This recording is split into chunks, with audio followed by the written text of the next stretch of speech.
Hey, I'm Pat Monahan from the band Train and from Patcast. It's great to be back here with you guys. I love that we're doing this every week. Today, I have awesome news.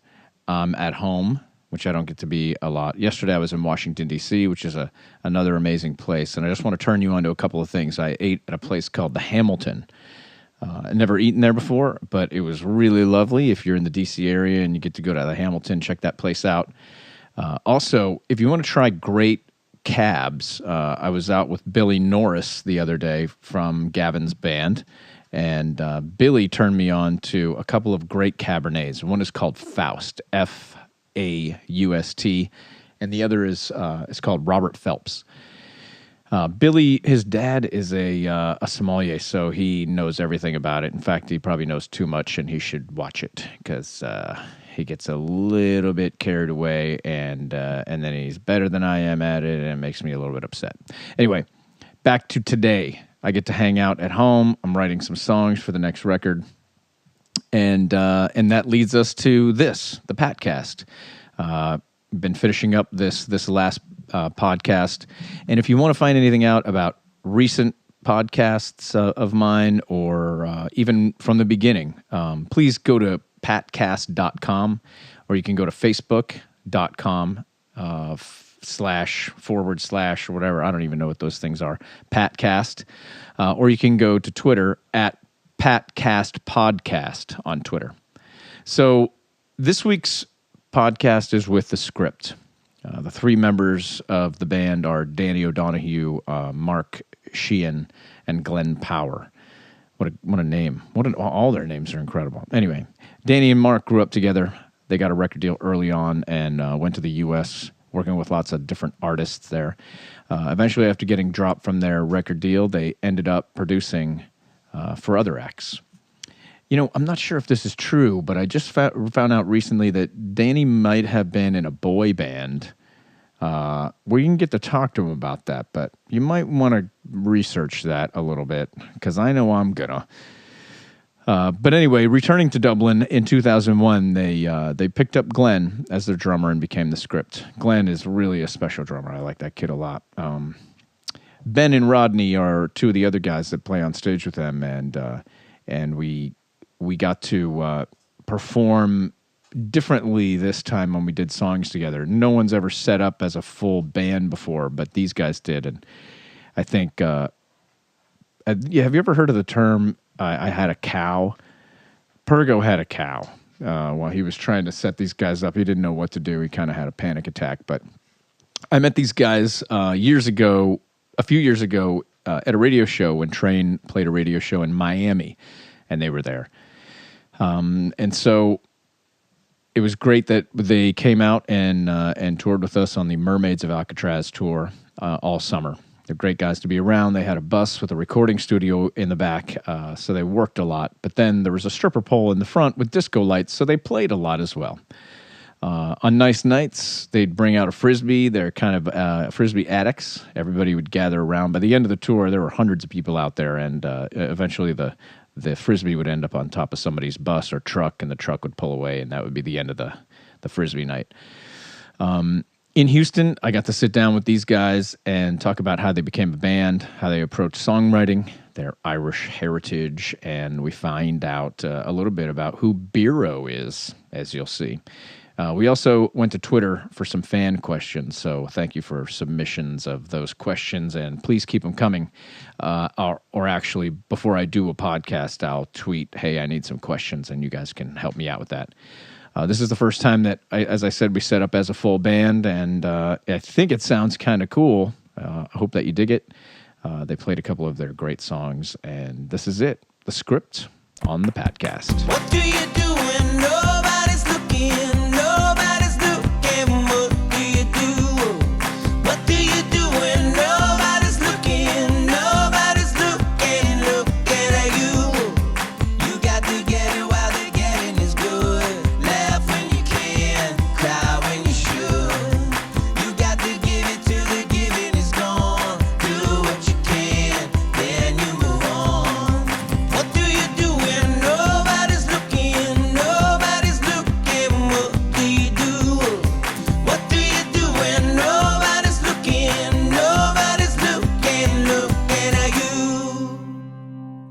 Ladies and gentlemen, this is Pat Monahan, your Patcast host, and I'm here with my Irish kin, my friends, the Script. Oi, oi. And we figured that maybe we would start by doing a song right out of the gate. That's the best way to do. If you meet someone, have sex with them first, then get to know them.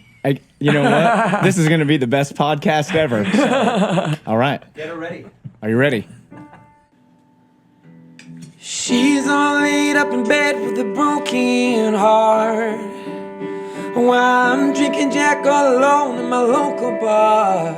And we don't know how we got into this mad situation, only doing things out of frustration, trying to make it work, but man, these times are hard.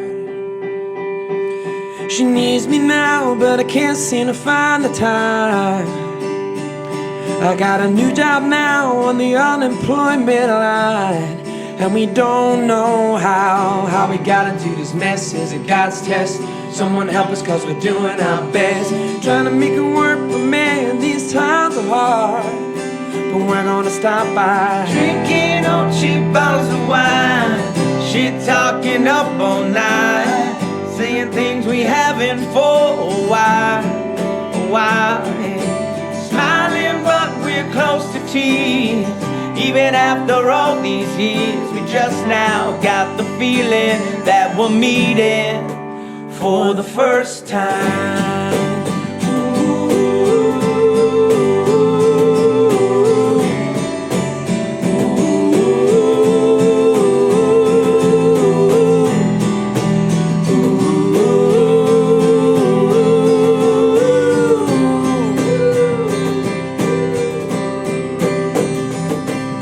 She's in line at the door with her head held high.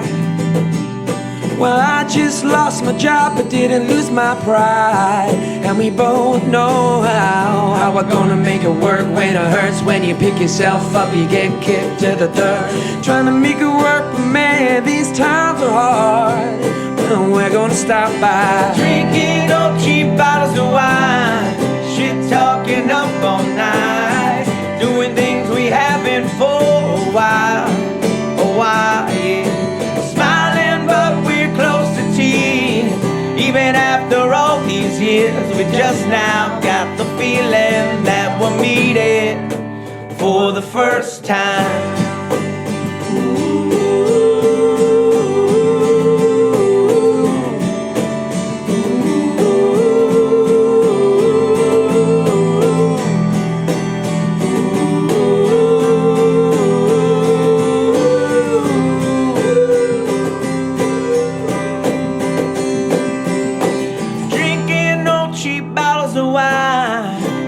Talking up all night, saying things we haven't for a while.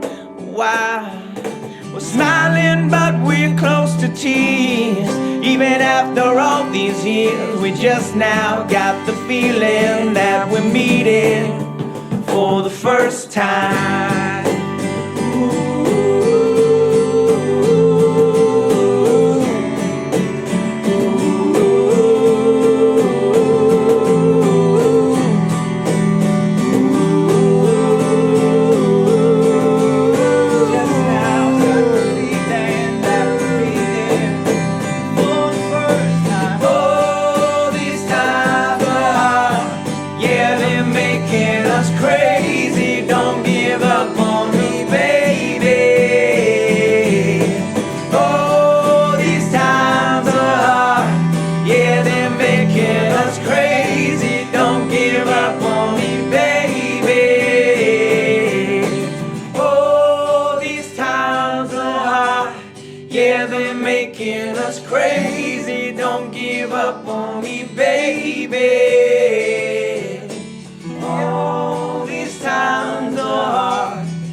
Yes, sir. That's how you do it. I have some rewrite suggestions. Since I couldn't get some of the words together. I think we got to change a couple of us's and me's. Yeah, no problem. It's great. So here we are in the heart of this tour, where we're doing everything we can to be best friends so we can tour Europe with you. This is only the beginning. We need to move some microphones around so that everybody can have a chance to talk, because unlike a lot of artists and bands, you guys really are a band, so you all have great stories.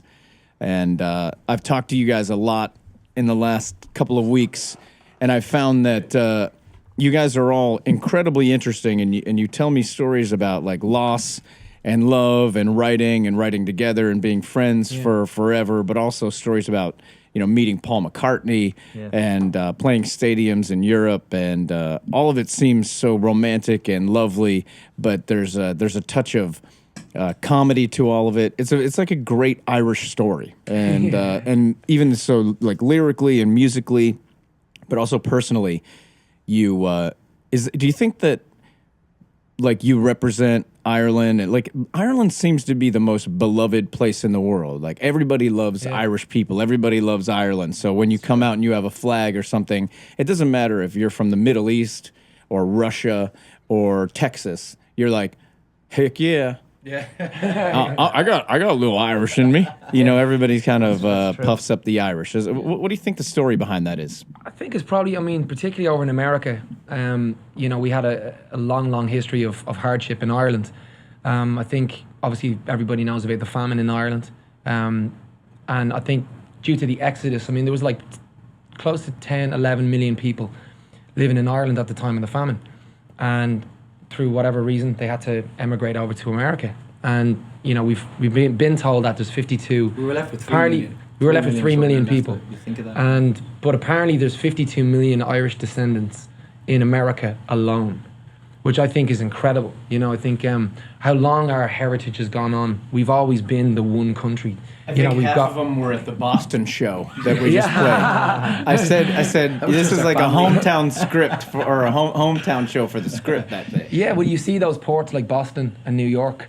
They were the first port of call to a lot of Irish people, which is why there's so many Irish people there today. I think there's also, what I'd be incredibly proud of would be, if you look at our passports, we're probably one of the only countries in the world that have a harp as our national emblem. It's a musical instrument. I think when we fly that flag, we're flying music at all times, we're flying literature, we're flying arts. We're not flying guns, we're not flying knives, we're not flying, you know, anything to do with war. It isn't to do with that. I think when everybody does meet Irish people, thank God we're standing on the shoulders of giants, because there's been so many great Irish artists out there that have left a great taste in everybody's mouth. So guys like us can come along, and people say, you're really nice guys. No, we're just not assholes. That's the difference. We don't walk around and be assholes. We try to respect everybody. It's the other band that have walked in before us that were assholes that make us look great. It's just a simple scenario. So that's the way we operate. It's the truth. Well, I suppose that I'm in one of the bands that helped you guys look so good. So yes, you are welcome.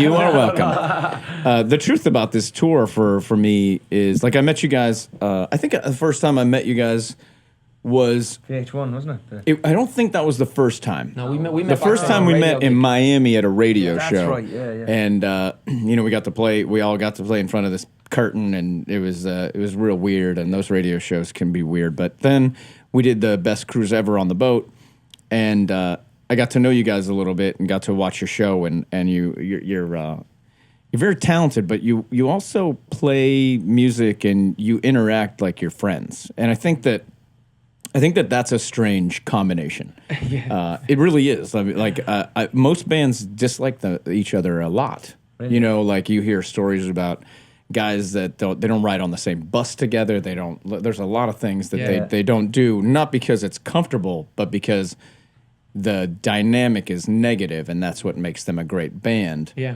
But your dynamic is very positive. Have you ever had some fist fights internally? I'd like to see one. Yeah. No, we fight like the best of them, you know, because we've been, particularly myself and Mark have known each other since we were kids. So I think that type of knowledge of each other since you are a child, it's hard, because now when I say I'm a rock star, now I'm a rock star, I don't want to be reminded about all the times my mum asked him to come in. Make sure he's changing his socks and his boxer shorts. You know, so it comes with all of that stuff that I just wanted. my job. Who's the script now? You, Mark, and Glenn. Is that's Me, Mark, and Glenn has always been the script. But I think I mean, we fight, as I said, we fight like the rest of them. We don't let other people hear it. You know what I mean? Like Oasis will be out fighting in the press and all that type of stuff. But What do you think about that Oasis stuff? Because I think of them as one of the great bands. Yeah, Great. they were. And someone told me that still to this day, if they got back together, they would be the biggest band in Europe still. Yeah, big is that time. true? yeah, if they got an album, if they got Does a great that piss album you off together- in a way that they're such shits to each other, but somehow No, they're still as big as they are? Different horses, different courses. I mean, that's It's entertainment. I That think, is just- entertainment, but I can't help but think because I've seen it with my brothers. All my family have all been in bands, and we were talking about the dynamic in a band. I'd rather be in a band with people I liked and be half as successful than to be on top of the world with people I fucking hated. I think that's a really weird. It's area also a to strange thing. go I think into. when you start to play together and know each other musically as well, there's a lot I personally tend to, I'm sure they tend to forgive in each other, that you kind of go, all right, he was a bit of an asshole today, whatever the way he carried on. But at the end of the day, we have this thing, I don't know if you see every night when we go on stage, we have a handshake that we stand, we have to look each other directly in the eyes. We have to do this. Shake hands. We don't want to ever take whatever's been negative in the whole day. That handshake is an agreement we've made that drops all the negativity that day. So when we step on that stage together, it is all gone. It has to be, or we will not step It's on an that stage. equalizer, yeah. Because you So- don't dirty your own sheets, don't dirty the bed. And it works, right? Yeah, night. We every do it game. every single show. We sets us- we kick each other in the balls right before we head out because you can we're sing like, so high, and you we're know? like, and I carry on the dislike that my family had. They could dislike someone for eternity, and then generations like, don't forget to hate Yeah. the Wilsons, Yeah. And The so Irish true and true. I remind everyone before the show, we're gonna pick this shit up right after this gig. Yeah. You do not forget what you did to me. Yeah, we're yeah, that. yeah. We're the opposite of you guys. Yeah. But the truth is, like, when I hear these stories about, the stories about you guys like connecting and looking each other in the eye, it's very gentlemanly, but it also sounds grown up. It sounds like grown-ups being on stage, being on tour, having conversations, making decisions, writing songs. Your songs sound like people that have lived. It's on pop radio, but they're not pop songs. They're great songs. We've kindly disguised It's hard to do. them. What do you think are you glad that you weren't big stars at 20? I mean, you're not much older than 20, but for anyone that you're lying to. But what do you get? Do you take it as like, man, I wish I could have had this No, 20? if we'd have Or got are it- you like, this is the magic right I now think if because we'd I have got get it it? early, we would have, probably turned into what we're talking about earlier. You really could develop a big ego complex. I think the fact that we've got it later on in life and that we've had to work as hard as we have done through the industry doing. You told me a story once. This is Glenn talking. You told me a story once about, as a drummer, Yeah. there was a lot of disbelief that you could actually make it as a drummer, or that there was a. What was your story about some of the things you had to overcome to be a guidance drummer? teacher. Well, the career guide, God love him, yeah, he's going to hate me. But my career guidance teacher in school, when you're like 15, 16, you go into the room and sit down and he says to you, what do you want to do when you leave school? And I said, I'm going to be a musician. That's what I want to do. And he said, well, that's fine as a hobby, but what you want to do as a career? I said, no, I want to do that as a career. And he said, well, you can't do that as a career. So, of course, I used U2. I said, well, what about U2? There's an example. They're Irish. I'm Irish. Why can't I? He said, no, you can't. You need a job to get money and you can fall back on it. And I said, well, I'll fall back on music. So we had an argument. And, we had a bit of a row. And I left the room and I just thought, I was only like 15 or something. I just thought, what, I'm going to prove him wrong. Took me a long time now, but I went back there a couple of years ago. The band had we had our first album and we had success, and I decided today's the day. And I put on some nice clothes, went down, knocked on the school door. The principal came out. Glenn, how's it going? I said, listen, is he here? I want to see the career guidance teacher. And I had the first album and I had it signed by the lads. I really made a mission out of this. I blogged about it as well because I wanted to tell people, because there's fans out there that have the same story. They're in a school and he's retired now, but the new career guidance teacher asked me to write him a letter, and I did, and I wrote down, dear Mr. So-and-so, I don't want to say his name, and I said... How you like me now? No. I wrote down, thanks for all that advice you gave me all those years ago. I'm so glad I never took it. Glenn, the script. It's very Irish what you just said. Thanks. I'm so glad I didn't take it. But Yeah. you know, I've talked to other artists that have been bullied, people that have been told they can't do something, Yeah.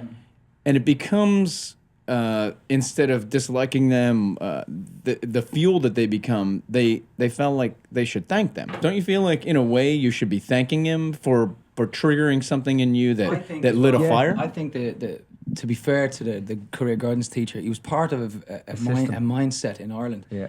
When I was in school, there was no options for kids. When you said, what do you want to be when you grow up? I mean, everybody chose a trade. It was all about picking a trade job, carpenter, bricklayer. But it worked. Like Ireland is Yeah. thriving still. Yeah. Right? I mean, well, I no, think, it's gone through probably the worst recession, and it's still only climbing. but there was a moment where it Yeah, became. it was the Celtic Tiger. That's what they Yeah. called it for a while because it was booming. But there was to see the options in front of the kids. People, if you stood up and said you wanted to be a fireman, you were looked at like, "What the hell are you talking about, fireman? That's such a big career. What do you want about? You should be a carpenter." This is the type of mentality. So when this kid's walking in saying to a career guidance teacher that he wants to be a freaking rock star, Yeah. he may as well be telling That he wants to be an sounds insane. astronaut. Of course, the man's just sitting there. I going, "What would the have hell?" told you no. Yeah, of course. Yeah. So Yeah. in I'm a way, still telling you no, man. You gotta be a fireman, damn it. Every night before stage. Go and be a In fairness, fireman. he does put out a few fires. Yeah. That is true these days. there's been a few. Your fans, I think, are what I find the most interesting about you. Because it's like your friends. Yeah. Your friends are really what describe you. Yeah. And the thing that I like best about my band, Train, is that our fans are so likable. They're so lovable, and they're so kind. And I heard you tell me a story the other day, because I see you guys in the hallway, and we chat, and we Yeah. play Frisbee. You guys are much better at it. But Danny, you told me a story the other day about if someone's telling you a story at a meet and greet or something, or a fan is talking to you about something important, and you don't have the time because we're busy throughout the day, Yeah. you say, "Here's my email address. I'd love to hear the rest of the story. It's important to me." Do you Yeah. like that seems like it seems like the reason, because I can't imagine you're the only one. I feel like you guys do things like a group. That's got to be why you've acquired some of the best fans that are out there that love music. You feel? I think so. Yeah. I mean, I think for me, music to me was such a big thing growing up. It healed me. It helped me become a better person. I believe it's a medicine. I believe that there is so much science behind music and what it can do for you. But I guess for the past 2 years, you get your own head up your own ass over being on television and reading reviews and critiques and people who are they're just getting paid to dog on you for any reason. I don't do it for any other reason other than I would like to have that same recognition of music in another person that I got when I was a kid and what that did for me. Does this play a role in why you're not going to be doing next year's The Voice in the UK? Yeah. I think definitely back to basics. I think we're at a really important time in our career as a band, and it took us all our energies and all our strengths to get us where we are today. So I think right now you could dilute it a little bit and start. You can go off and do a Jazz Odyssey fucking show and whatever. I'm what I'm playing saying? tomorrow night down the road. Jazz Odyssey in Empire. The Power Odyssey. It gets to that stage where you can do these things doesn't mean you should. So coming back to the table for me It sounds of so smart. unifying the band when we are about to go into Unify the approaching our- clans. But I swear to God, the day I said I quit, literally about 1,000 songs all just came. I mean, we couldn't write fast enough Keep up. Oh, that's cool. because of I the love it. because of the pressure that. Yeah, I guess- because you just took the big weight off of your back. But Yeah, how was that dynamic of being on television for Glenn and Mark as your bandmates and your partners? Because I can imagine that it came with more than just one emotion. Yeah, from my point, the guys have been nothing but supportive from literally day one. I mean, we're all smart enough to know that, right, well, your band is going to be a lot bigger if you go on the telly than if you don't. So it was a massive concerted, decision for us to do it. I didn't go on there because... a band? Yeah, So yeah, when yeah. they Oh, came big to time. you Yeah, and yeah. you were like, fellas? Actually, Yeah, I let them decide, was 'cause initially a fan of the show in the States because I've been staying here quite a lot. As you know, I've got family over here and stuff, so I became a bit of a fan of the show.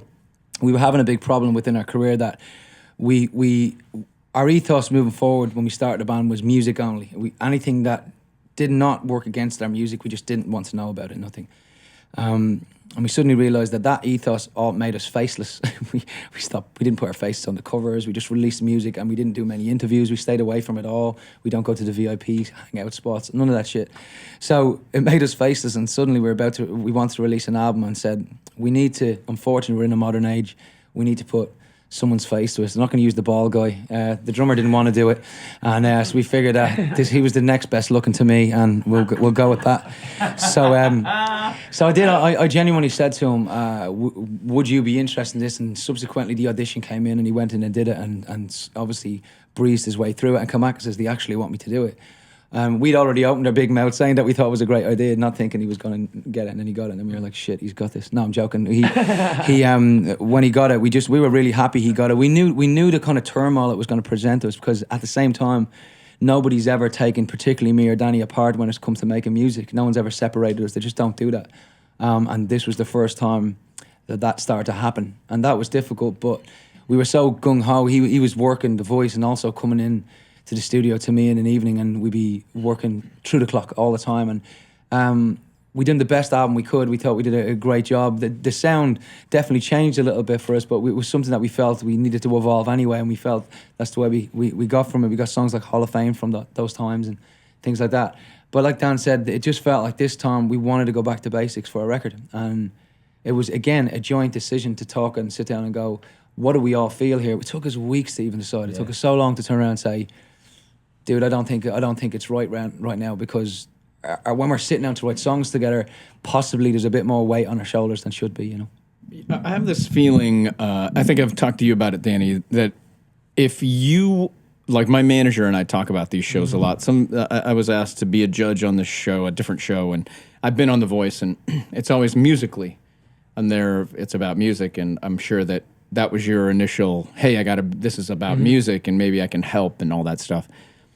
But there becomes a point in your life where I think you have to choose what's more important, being famous or being great. Yeah. And it feels like you consciously are making the decision that you understand that now. Yeah. And that you're like, if I do this more, I'm just going to be taking time away from what it is that I feel like I can really offer the world. Exactly. And so I'm psyched that you're doing it. I feel like you got the best of both worlds. You got to do it. You gave your band a face. Yeah. Unfortunately, it's not the greatest face.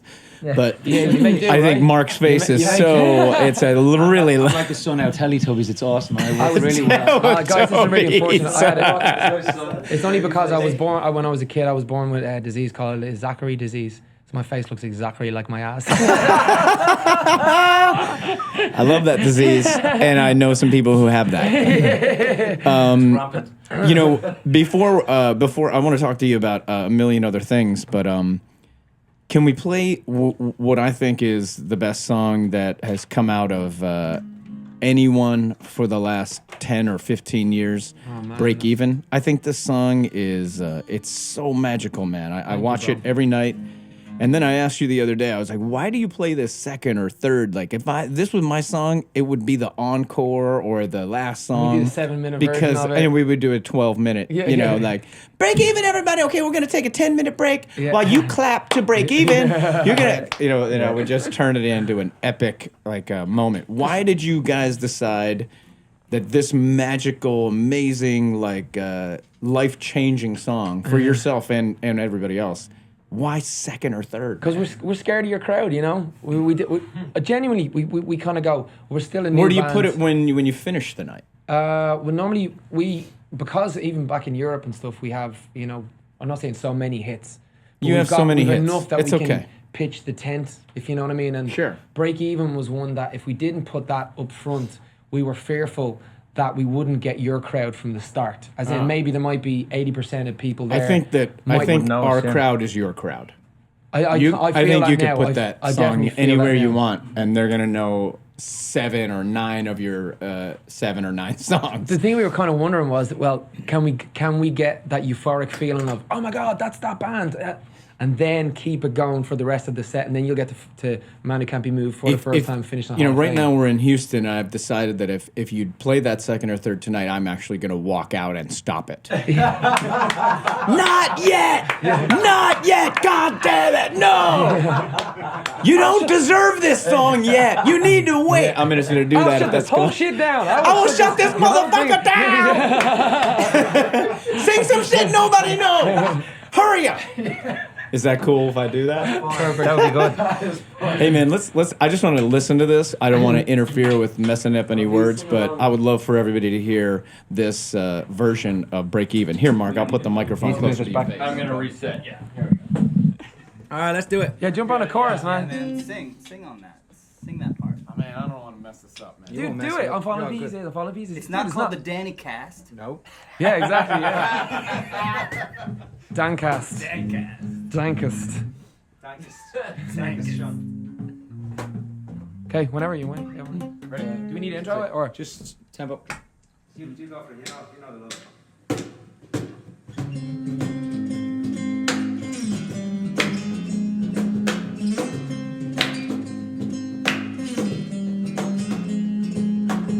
Still alive, but I'm barely breathing.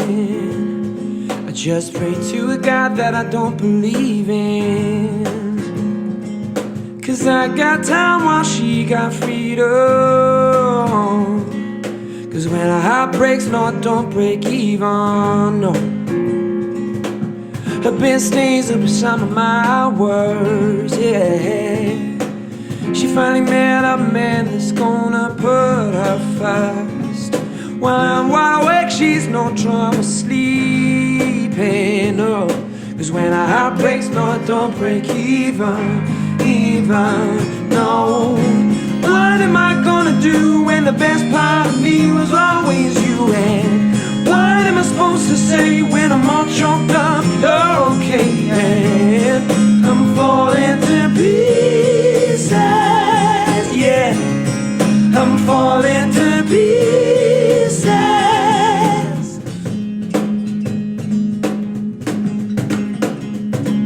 They say bad things happen for a reason, yeah. But no wise words gonna stop the bleeding, oh. Cause she has moved on while I'm still grieving. And when a heart breaks, no, I don't break even, no. What am I gonna do when the best part of me was always you? And what am I supposed to say when I'm all choked up that you're okay? And I'm falling to pieces, yeah. I'm falling to pieces, yeah. I'm falling to pieces. One still in love while the other one's leaving. Oh, just when a heart breaks, no, don't break even.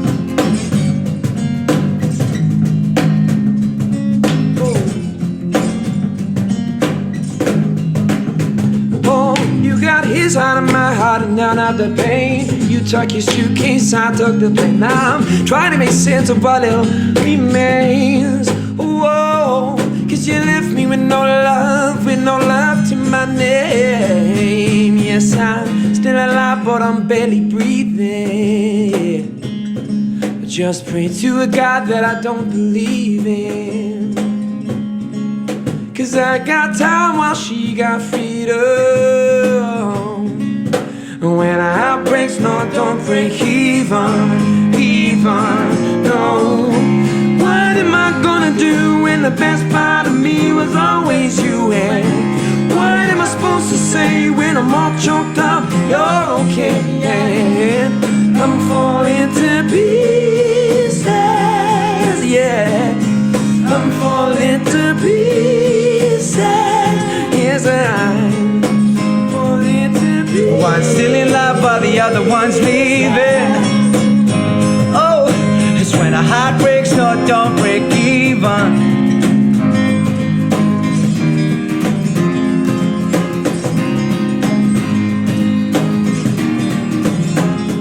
It don't break even, no. Oh, it don't break even, no. Oh, it don't break even, no. Oh, it don't break even, no. Oh, no, it don't break even though.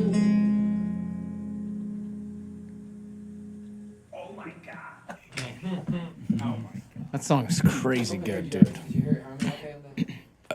Break Even, I think. Did you win a Grammy for that song? No, we should have. No.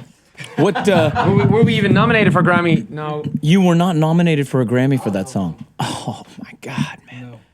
This is the part. This is the part of the music business that is puzzling. Did you say it hurts? Yeah, it does. If I'm honest. Yeah. Be honest. I spent a long time in America. I've spent almost 10 years in America. America is probably one of the reasons why that song is what it is. The sound has come from this country. The inspiration probably came from this country in a lot of ways.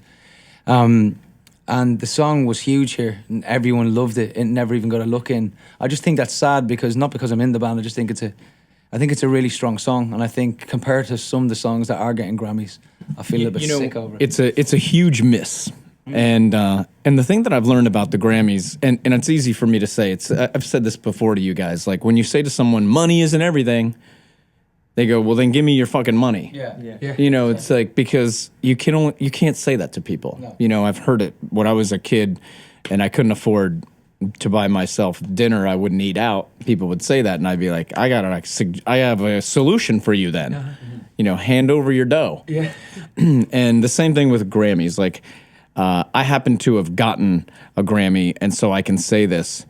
But I want you to really, like, you're gonna win Grammys, and you're not gonna sweat it. But remember this: what you've gotten from your music is so much more than a Grammy could ever fill. And the void will never be there. You'll never be like, cool, man, I'm good. I can stop writing songs or whatever. You guys don't come from that place. There are a lot of people who've won Grammys, and they ain't shit compared to what you got. You have a magic, your songwriting. That song is the best. I can't believe that song didn't win everything. I'm pissed off. Yeah, me too. No, look, you know, these things happen. They happen for a reason. Maybe that's also another thing that we can put in the fire that'll keep the trail blazing for another few years, because, you know, as you said before, like, genuinely, we don't do this for the notoriety. We never have and never will. But, you know, going back to what you said earlier on, our connection with our fans, you know, and I know bands say this a lot, but none more truer than us. Our last American tour, and because this is your tour, obviously we haven't had the opportunity to do it, but on our last tour, we made sure, out of all the dates, we did 50 dates or something in America, that we went out like an hour after we came off stage, and we stood and signed and talked to In the rain and took most times, too. photographs with every single person who was outside. And I'm talking, sometimes it was 50, sometimes it was 2,000. And we would bring them out. If it was cold, we'd bring them in, talk to them. I love seeing the whites of their eyes. You know, those are the people that I get my accolades from. You know, when you're talking to somebody who's stopped self-harming, their parents are there standing beside them. They have cuts up their arms and on their neck and that happened everything. recently, actually, yeah. And they're standing there going, your music saved my daughter's life.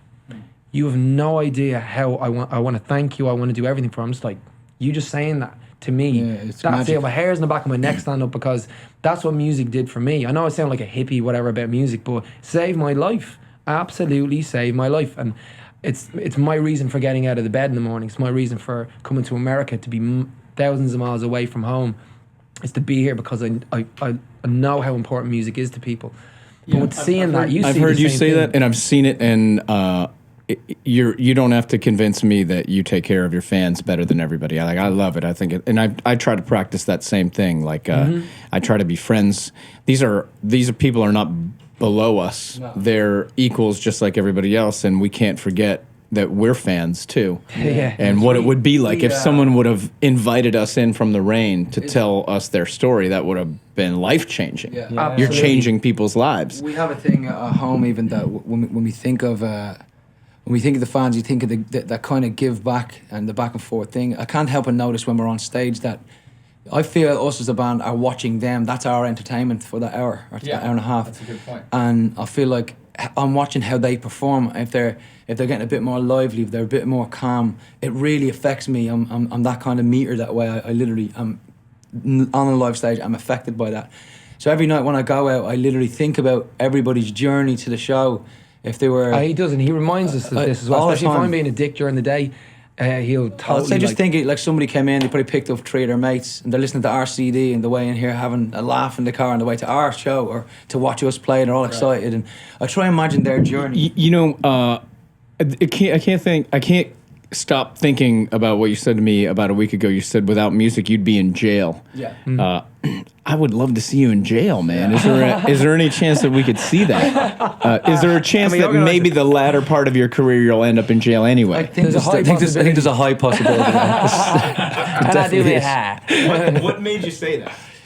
I come from an area that, again, I was saying earlier on, there wasn't many options. When you wanted to be creative, you painted on walls or you stole cars, and we were laughing about this the other day, but we were joking about fighting and stuff because I like to box and I like boxing around. And we like to fight and stuff. There's some of the crew, but Mark was like, because he's the best at in this situation where there's a heavy stuff going on. It could be slightly aggressive situation. He's so calm, cool, and collected.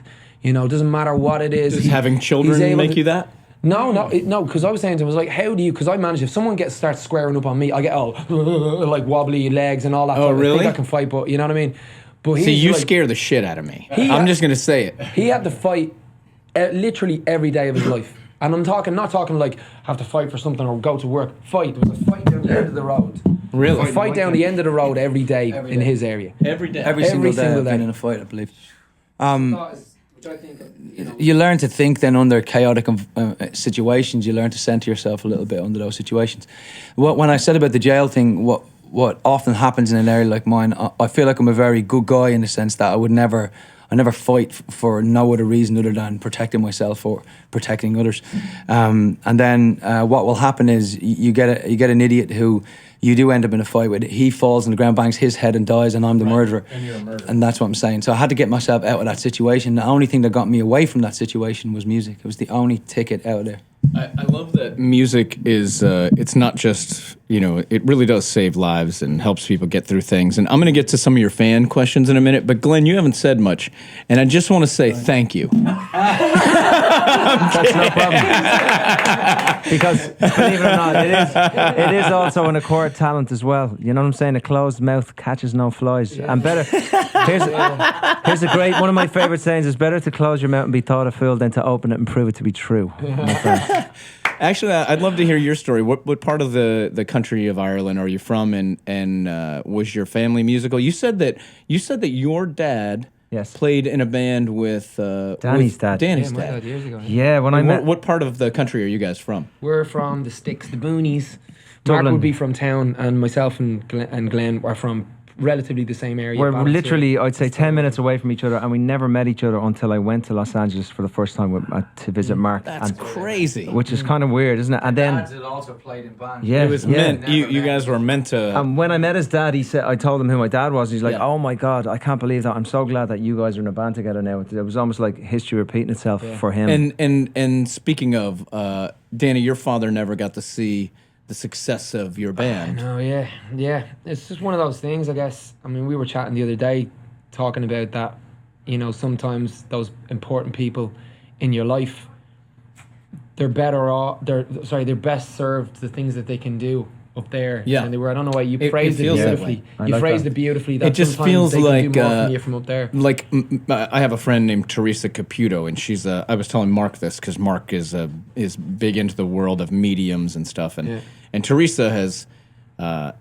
She has talked to my wife about her grandmother, and her grandmother is such a lovely person, and Teresa was like, your grandmother keeps visiting me. I had to call you. You have to, I got to tell you so that she can stop, being in my space. Because until I tell you, she'll stay here. And she's like, she wants you to know how much she loves watching Pat write from there.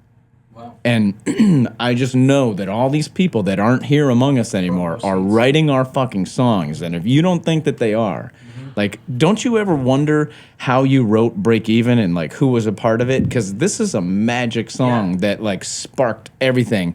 Someone else helped you. I know you guys. You did not write this freaking song. No, you're dead right. You are. Yes, I mean, we were messing around saying that, like, you know, Shakespeare, all those people who have unfinished business are looking for conduits. They're looking for, you know, you know what I'm saying? I'm looking for people already. Like, I'm visiting you. Yeah, I'm going to haunt everybody. I think there's almost like sometimes it feels like there's an imaginary pool of creativity and ideas floating around above all our heads, and occasionally we, as creatives, we all pop our heads inside it and get lucky. Because sometimes I've come up with what I think is a really fucking original idea, and then I'll come to another songwriter and he's already reverse engineered it or something. It's like, you know, it's like, how can two people? My basic point is there's only a certain palette of colours we've all got to play with. There's only 12 notes in the fucking scale. That's all we got. We're bound to cross paths at some point. And 4 of them aren't that great.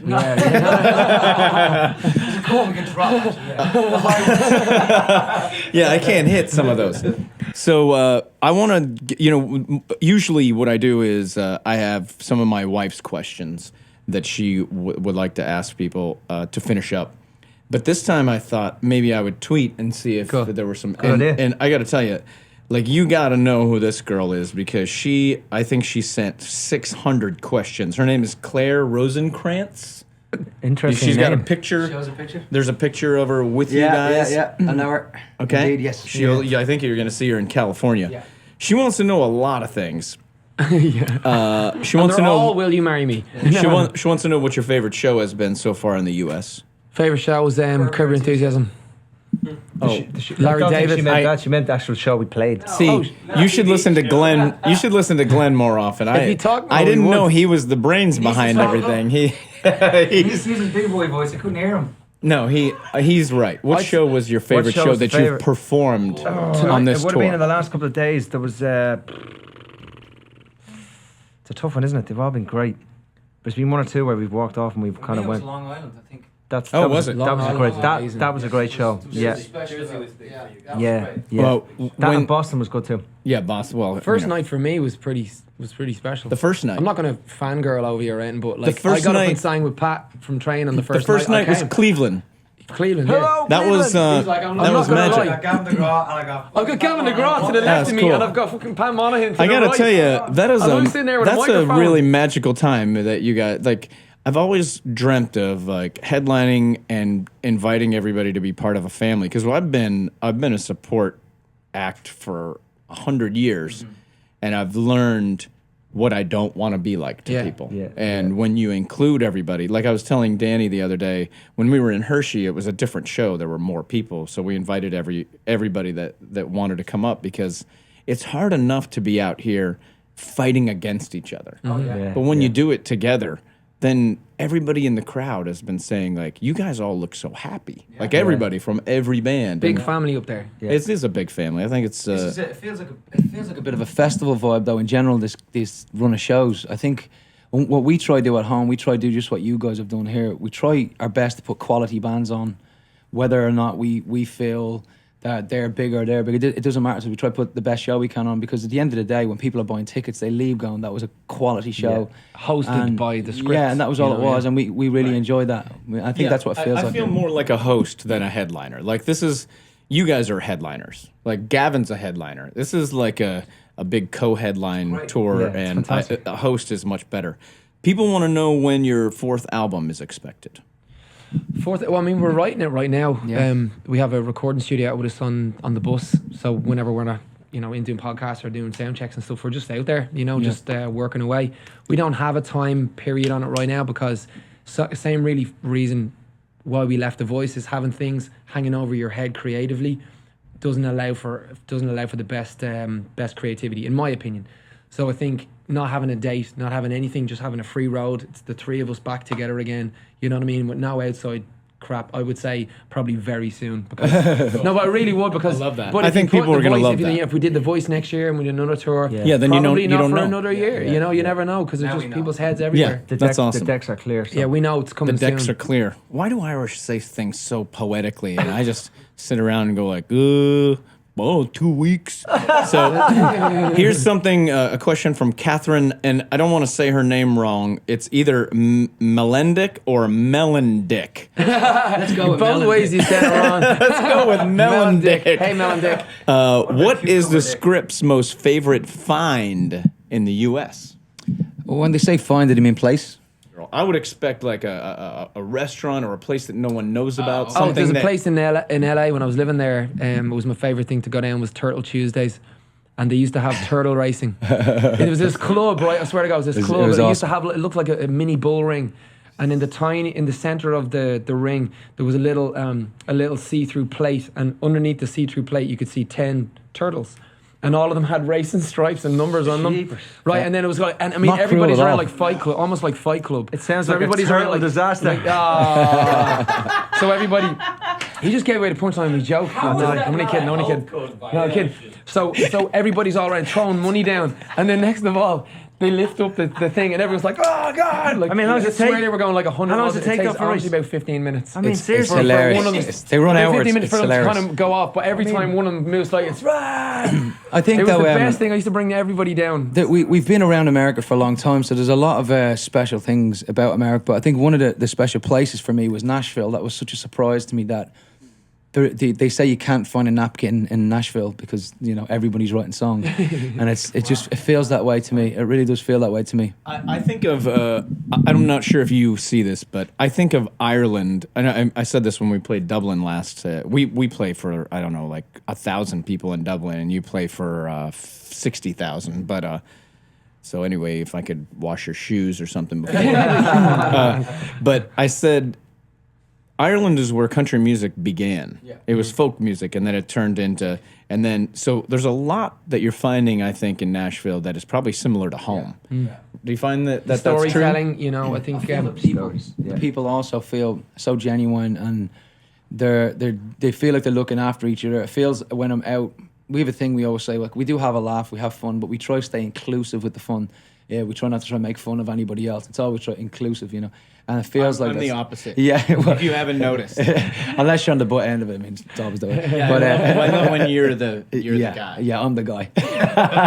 But Nashville was just one of those places that I think really, as musicians as well, that it was just shocking the caliber of musicians. It was absolutely amazing. I've never seen that standard anywhere in the world. It makes you raise your game when you see so many. I mean, we were in one bar and there was a guy playing bass, and then we went over to another bar, and about 10 minutes later, the same guy came across the road and he jumped in with another band and started playing. Yeah, the completely street different players stuff. are like Yes. mind blowing. Mind blown. The technique Yeah, they have. I met an acoustic guitar player from Russia who came here, I don't know, during the 90s when the banjo was big. So he was the best banjo player in Russia. He came to Nashville, and everybody was like, man, banjo's out. Nobody, oh, shit. So he learned how to play guitar just as well as the banjo. Wow. He's the everybody's session guy. Wow. So the talent in Nashville is absurd. But the next question is from Linda Duggan. That sounds like that's an I don't Irish know. name. I think that's an Irish girl, Yeah, me but too. what do you know? Ask them the deets about their bus crash. Oh yeah. The details. So we were traveling along. I think it was 60 miles an hour. 50 miles an hour. And we were all in the back part, which is the recording studio of the bus, Where there's no windows. where there's no windows or anything. So I mean, we were literally right in the middle of a song.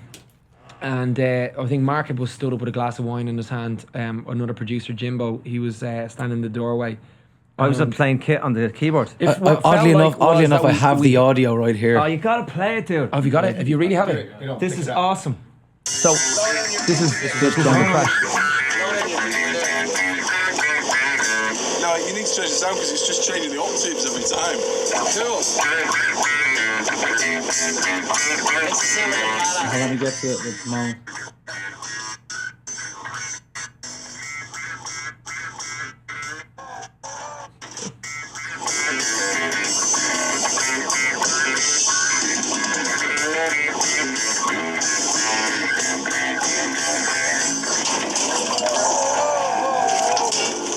That was the right note, though. That's what he said right at the end of it. So That that was was the it. sound of us all with our instruments in our hand, and the bus Everything just went at 50 Inception miles an style. hour just stopped. that way, you know, It when just they're all in stopped. slow-mo. It was like we basically just went from Yeah. moving to still. And it's like everyone trying to grab each It other must from have going scared flying. the crap The out of me. safety sensor on the brakes thought the bus was in cruise mode, and then as the guy locked off, Kicked we were in. on the drift up to the highway, and the brakes just automatic brakes just kicked in, so the whole bus just came to a sudden We were stop. lucky there was nobody came in smashing behind us because you know as turbobuses they kind of go in convoy as well. So you know. it was- See, if I was gonna go my mean direction, I would what I learned the comedy in my family. I would say, so is that what happened to your faces then? Yeah. But I'm not gonna do that. No, you must have messed with a fucking bus though. Kill the band off. yeah. Sabotage. Someone said they seen you near the brakes earlier on that night. You said you were a mechanic. He was drinking. You said you were a mechanic. Man, Glenn, you have the quiet comedy. I love the sounds like a turtle disaster. One of the worst jokes ever. I'm going to use it. But at the right time. It's Here's all my about timing. favorite question so far from Jazz. Hey, ask the script what their favorite train song is. It's either obviously Drops of Jupiter, Angels calling. Is it called Calling All Angels? Yeah, Calling All Calling All Angels. It's a great tune. And or Hey Soul Sister. I've played Calling All Angels I must have played it 200 times, Yeah. I think, in one day at one point because I love it so much. But Virginia is just. Wow, really? I love it. The groove on great Virginia tune. just kills me. It really does. And then to take it then to Where's She Gonna Live? It's just, I'm like, bastards. Seriously, it's amazing. Well, that was way nicer than I thought it was going to be. I thought you guys were going to say, yeah, I don't really know your any- stuff. I don't know it, but it's probably good.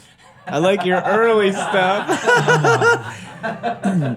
Okay, I guess like two more. One is is there something crazy? What did you get? that you've What did you done get on the tour? Grammy for? Was it Drops of Jupiter?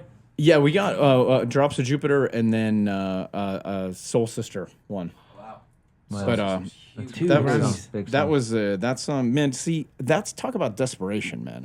That song didn't exist had I not gone through what I went through. But I went through it in the middle, where like I lost everything to the person that I got involved with early in my life as a kid. You know, so any Drops of Jupiter money, she got that. Yeah. And I was maybe I don't know, felt like about 2 months from bankruptcy. Like literally, like, you know, they say that every American family is about 60 days from bankruptcy if you can't pay your bills. So that was about right. And that song just started to go.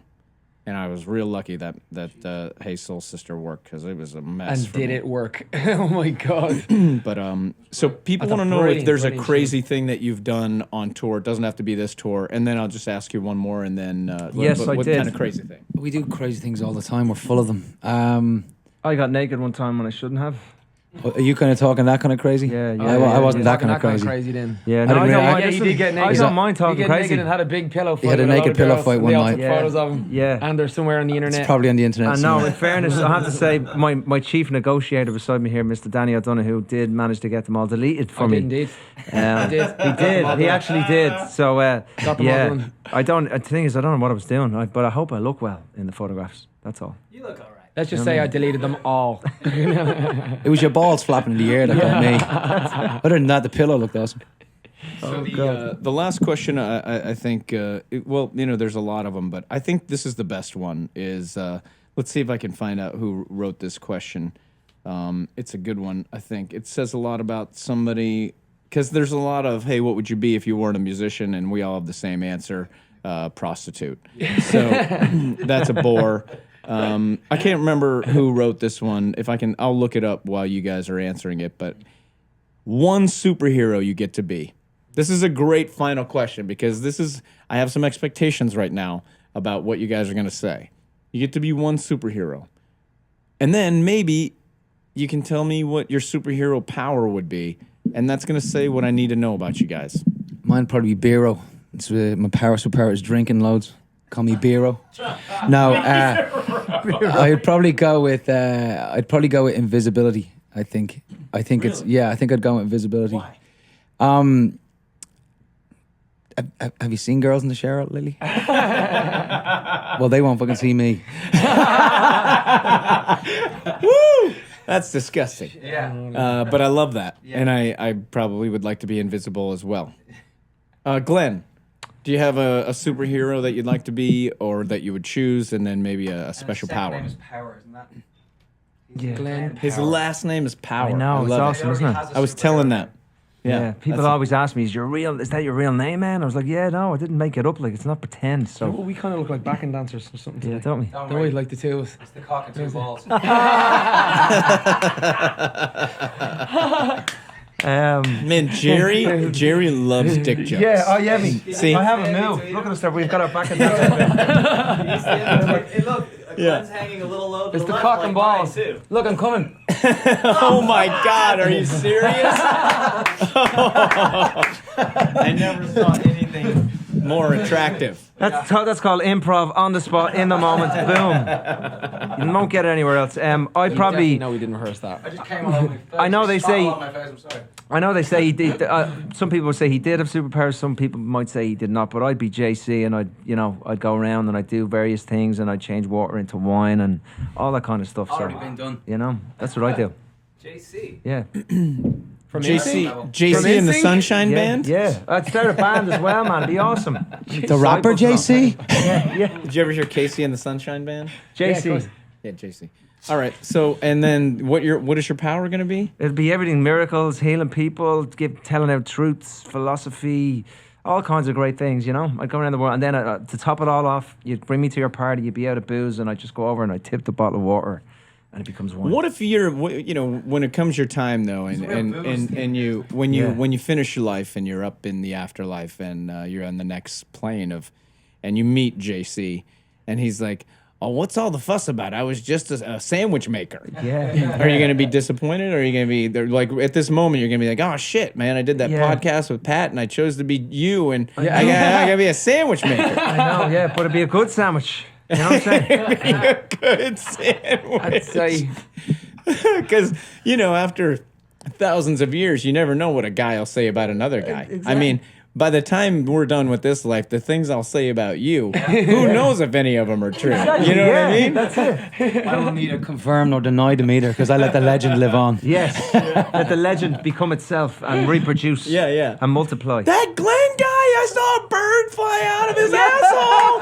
and then it went and made me a sandwich.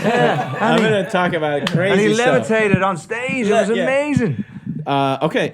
This is it, Danny. You get to master everybody here, and I I don't know. In think you're going to fairness, do I'm it. just trying to think of the one power that would be. That I'd like to fly. I would really like to fly. Yeah. I went to what are they called? Train.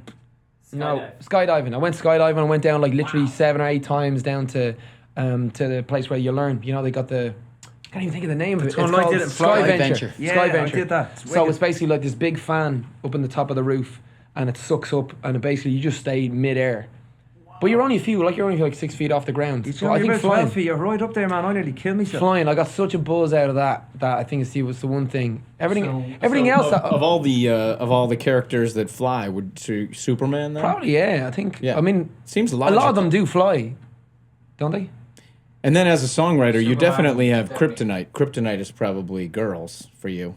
Kryptonite, no, kryptonite for me when it comes to songwriting is clubs, is red carpets and fakeness. That's my kryptonite. I can't go in a room with someone I don't believe. I think write a that song, you I know what I think mean? that when you guys cut your next video, it should be all about Superman. getting into a club and a red carpet, and it doesn't happen. Can I be the doorman? Yeah. Yeah. Could be the doormat. Well, I have a feeling that this won't be the last podcast that I get to do with you guys, because I think that your career is going to be.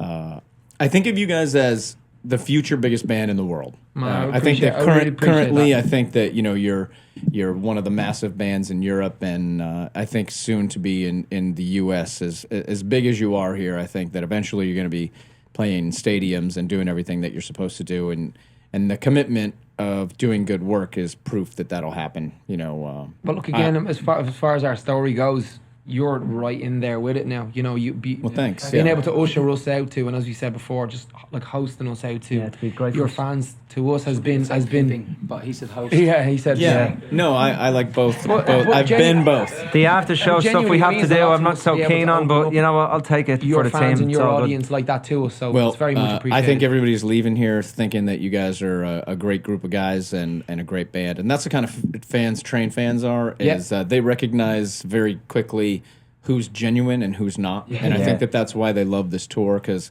Gavin is a super real guy. So cool. Yeah, he really is, and you guys are gentlemen and lovely people as well as incredible at what you do, and so I'm so glad that I got a chance to do this. I hope that we keep our friendship strong, and I hope time. that you guys keep making great music. And anytime you want to throw me a little publishing, a little credit, you know, just as a hey, you know, way to do it. Hey, way to 5%, little. hey, here's some backside money. I would like that. I would like any money you would like to give me. All right. Anything you want to say before you leave? I want to say to you, thank you so much for having us on this tour. Really, it's very rare that you get to look another man in the eye and say thank you genuinely. Not just from being in the musicians or in a band, just from three lads from Ireland. You're really giving us a big chance over Yeah, here. it's That been great we exposure for us, don't yeah. look at that and look at Gift Horse in the Melt. We really wanted to take this tour and get as much out of it as we can and give you guys the best show we can as well. So thank you so much for giving us a chance. Thank you. Awesome. All right. Thanks, fellas. Thank you. The Script. Cheers. All right. They're done touring for a while. The Script, that is, working on a new record, and they'll be back and forth between Ireland and Los Angeles. And they plan on having a new record, I think, sometime next year, early 2014. Their last record came out in 2012. It's called Number 3. It's available everywhere that you want to go. You can buy it or steal it. It's up to you. I mean, at this point, let's be honest. Their website is thescriptmusic.com. You can find them on @thescript on Twitter. So thanks a lot for listening, everybody. I hope you're having a great time. Check out those wines. Go to some awesome restaurants. Start tweeting me what those are, because I think every week when I find something new, I'm going to tell you about it. Peace out, Patcast. Boop, boop, boop, boop, boop, boop.